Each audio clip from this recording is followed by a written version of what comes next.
All right, hey guys, welcome back. This is going to be Unit 5, the Roaring Twenties, Lesson 2, Part 2. So pick up where you left off from last time. We were just talking about cars and planes. And today we're going to talk about African Americans during this time period around the 1920s. So you need to know this guy named Marcus Garvey. Go ahead and highlight him in your notes. He was a Jamaican businessman who is going to have this back to Africa movement idea. He also was really instrumental behind a movement called Pan-Africanism. Pan-Africanism is the idea that all people of African descent are connected and need to kind of look out for each other as a kind of global community of Blacks, people of African descent. So that's Pan-Africanism. And Garvey himself actually was a bit radical. At one point, he crowned himself the emperor king of all of the continents of Africa without much say from the actual African people.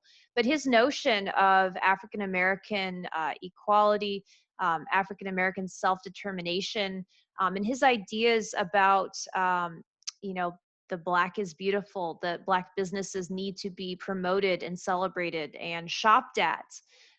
These ideas are going to be very instrumental in the later civil rights movement. A lot of his ideas will be taken up by figures such as Malcolm X and even others. So the Back to Africa movement, that is just like it sounds. He wanted for African Americans to be able to go back to Africa because of the racial tension and the situation with the Jim Crow laws in the South, the segregation, the systemic racism across the country, not just in the South, but throughout. He saw these as basically obstacles that the Black community could not overcome. And so he wanted for them to be able to go back to Africa. And this is not a new idea. There had been an American Colonization Society established in the 1820s.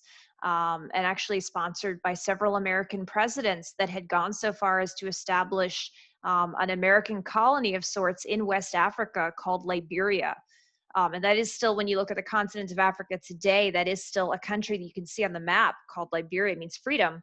And this was a place where it was seen that as, slaves who had been manumitted or emancipated or freed, they would be sent there instead of being freed Black men and women in the United States. They would go back to Africa, to Liberia. The capital of it, by the way, is Monrovia, which is named after the president at the time it was established, James Monroe. So that has been a movement in the United States. Even Abraham Lincoln had ideas about relocation, basically. Um, Repatriation and this sort of thing. There was talk about establishing a colony of sorts for this, like in Central America as well, Laconia. But Garvey's plan ultimately will fail. A lot of his business ventures did not end up turning out the way he had hoped. He had a shipping company that he was going to use to transport many of the Blacks interested in going back to Africa called the Black Star Line. But through his mailing fundraising campaign, he eventually encounters some problems with the authorities and ends up in jail for a while, and he loses out on his businesses. But like I said, his ideas will be around to stay and will heavily influence the new generation of civil rights leaders moving forward, such as Malcolm X. Malcolm X's father was a big supporter of Marcus Garvey. All right. The Great Migration, please highlight that in your notes, put a star next to it. This is a really big deal. It's the big movement of African American people away from the racist, segregated Jim Crow South of the early 1900s and to northern places, especially northern cities. This began, it says, in 1910 and went through about 1930. But actually, the Great Migration really started with World War I. And it's going to carry through in many ways up to like and past a little bit World War II, because the wars kind of shifted society around. Remember that millions of men both volunteered and were drafted through the Selective Service Act to fight in the war. And a lot of these men, remember, African Americans were segregated in the military in World War I. They had to do auxiliary jobs. Those that fought, like the Harlem Hellfighters, had fought under the French flag because they were not permitted to fight under the American flag due to our racism. And so There were many white men who went off to the Western Front and fought during World War I in Europe, freeing up many factory jobs. And there were many new factory jobs that developed because of the war effort, because we needed factories to produce the vehicles, the new planes, the ammunition, the bombs, all the things we needed for the war. We needed a bunch of new wartime factories, and we needed men and women at this time. Remember, some women did join the workforce in factories for this effort to fill this, and so this led to this labor shortage, which encouraged African Americans to migrate to these northern cities to work in these wartime factories. So that's a big cause behind this migration. And there were about 2 million that moved during the first wave, but in total, it'll be almost about 6 million African Americans that will leave the Deep South. These are these states you can see on the map, such as our state of Texas, Louisiana, Mississippi, Alabama, Georgia, Florida, South Carolina, North Carolina, and so on. And they will move to cities like Detroit, Michigan. African Americans will move to cities like Chicago, Illinois, to Philadelphia, Pennsylvania, to New York City especially. And during the second wave of the Great Migration, when we see a lot of defense industry jobs open up on the West Coast in California, you'll see this migration not only from the South to northern cities, but also to Western cities as well, such as Los Angeles. So this is the Great Migration. And you can see on this chart here, comparing before the migration to after its first wave, the enormous jump in the number of African American people in these northern cities. Here in Chicago, you can see it more than doubles. Here you can see New York City, it goes up by more than a third. Goes up like 4 times as much in Detroit, Cleveland. Goes up another third there in St. Louis in Missouri, and in Philadelphia, Pennsylvania, which was so important to this recent election that we had, in terms of the voter turnout in those cities, making the difference in those swing states such as Pennsylvania. So this was the Great Migration. And many of these Black families that moved away from the South, escaping that racism, the Jim Crow, the established segregation down in the South, they went to the North not only for job opportunities, that was the main thing, but also because the North was a little bit more racially tolerant and didn't have the legalized segregation that the South did. And in northern cities, Black communities will develop. And nowhere was this more evident than in New York City in the neighborhood called Harlem. Harlem in 1910 was predominantly a white neighborhood, but by 1920, because of the Great Migration, it will be known forevermore as the Black neighborhood in New York City. And famously so, because this was the site of the Harlem Renaissance, which really flourished in the 1920s. The term Renaissance in general means like kind of a rebirth of something. In this case, a rebirth of culture for African American people, for Blacks in the United States. And so this cultural explosion out of this neighborhood in New York City called Harlem is going to see a lot of famous Black artists. This is like Black writers, poets. This is also like Black musicians and music writers, composers. A lot of Black artists are going to become very famous, and their works, their art, their music, their poetry, their books will be disseminated. This is like cultural diffusion from Harlem out to the rest of the United States and even to the rest of the world. It will have a great influence sharing African American culture with the world, all of this coming out of New York City. And so some of the famous figures you need to be aware of from the Harlem Renaissance include some people we've already talked about. Like, for instance, W.E.B. Du Bois was definitely doing a lot of his writing during this time, and his important magazine, The Crisis, for the NAACP, was also publishing a lot of works of a lot of these authors. So W.E.B. Du Bois was a big part of this. Also going along with the writers you should know about for the Harlem Renaissance is Langston Hughes. Make sure you highlight his name. There's a picture of him right there. Langston Hughes is probably the most famous African-American poet in our history, and one of the most famous American poets of all time. He wrote a lot of short poems that kind of fused and combined, this new form of music at the time called jazz with poetry. So it's called jazz poetry. And here's one of his poems, like called Justice, which is about the African American experience. So justice, that justice is a blind goddess, is a thing to which we black are wise. Her bandage hides two festering sores that once perhaps were eyes. A lot of his poetry is about the history of slavery, the history of systemic racism, the challenges that the African American community is facing and has overcome. And um, I love his poetry. There's also a really great movie about this kind of time period and what was going on in the Black community down in Texas, actually, Marshall, Texas, called The Great Debaters, which I highly encourage you to check out that movie. It's starring Denzel Washington, so it's a pretty good movie. You should check it out. Another famous figure of the Harlem Renaissance that you should definitely be aware of is, of course, the very famous Louis Armstrong. I see skies of blue, red roses too, and I think to myself, what a wonderful world. It hurts my throat every time I do that. Louis Armstrong had very distinctive voice, obviously, but he was most well known for his amazing musician skills on the trumpet. He was probably the best trumpeter of all time. And Louis Armstrong, there he is, famous like The Saints Go Marching In and many others. He played at a lot of these theaters, these jazz performances in Harlem for mixed audiences. And Louis Armstrong would play all around the nation and the world up through the 1950s and even into the 1960s. One of the most famous musicians of all time, Louis Armstrong.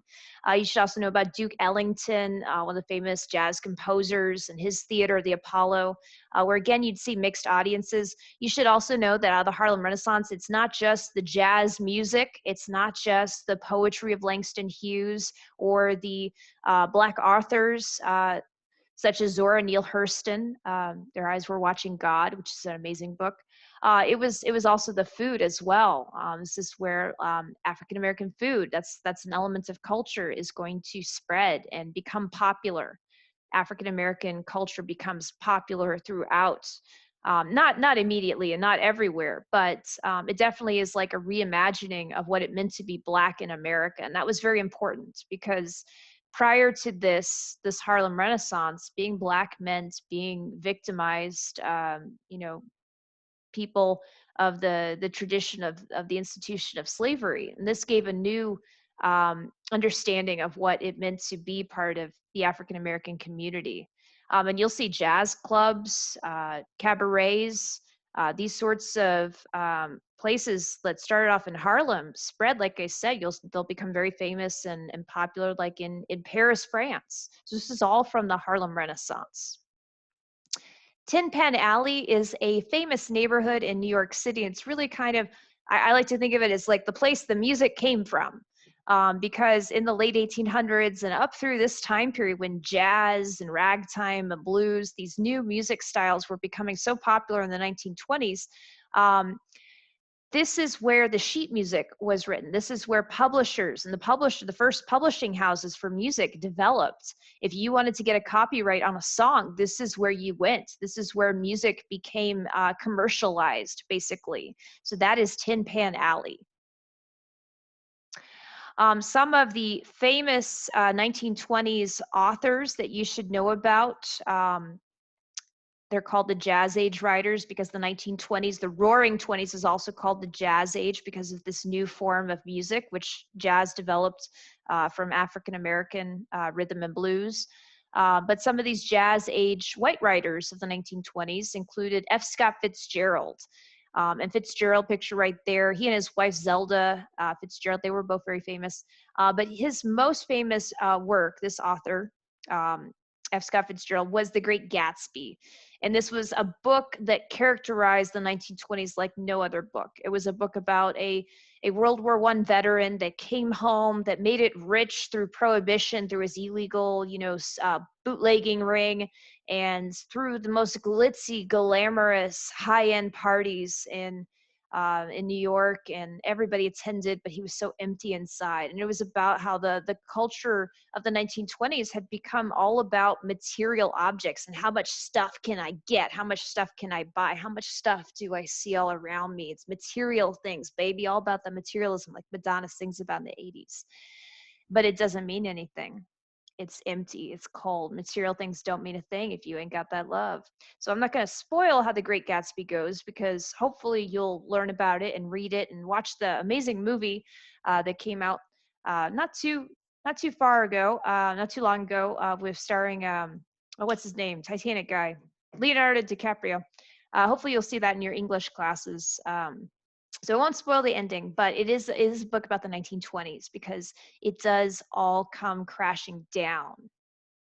Again, not going to spoil what happens with Gatsby, with Jay Gatsby, but the 1920s themselves, they come crashing down in a terrible way, with the stock market crash and the ensuing Great Depression that will follow this decade of abundance and materialism and consumerism. So that's F. Scott Fitzgerald's book, The Great Gatsby. Make sure you highlight the book as well.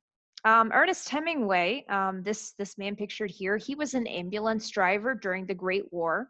And Hemingway was noted for his very short sentences, but very like evocative, emotional, resonating tone.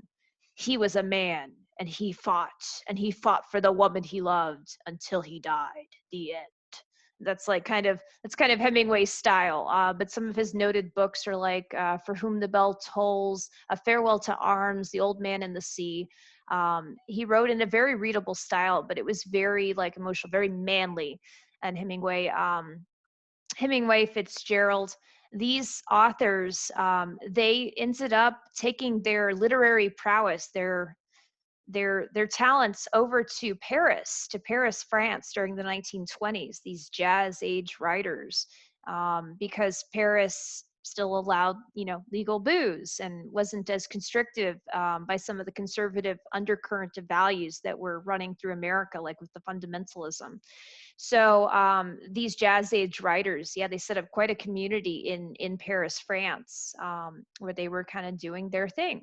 And together they were known as the Lost Generation authors. So please highlight that term and make sure you know that these writers like Ernest Hemingway and F. Scott Fitzgerald, they were called the Lost Generation because they were rejecting the material things that had followed this Great War, World War One. And lost generation because values were lost, but also because many lives had been lost in that war that had killed so many, tens of millions, not to mention the deaths from the pandemic known as Spanish flu at the end of the war. And so it was truly a generation that was lost. They were lost in their values. They were lost also in just so many of their friends and family had died. And so that's the Lost Generation writers. Make sure you know they're the writers of the 1920s, and they rejected the material wealth that was going around. And then finally, the art of the 1920s. Art Deco is this awesome style characterized by patterns that make art, such as in our title sequence, that background there, that is Art Deco. You can see Art Deco not just in backgrounds, but also on architecture. Modernism is breaking away from representational art. So basically where things can represent whatever you want them to represent.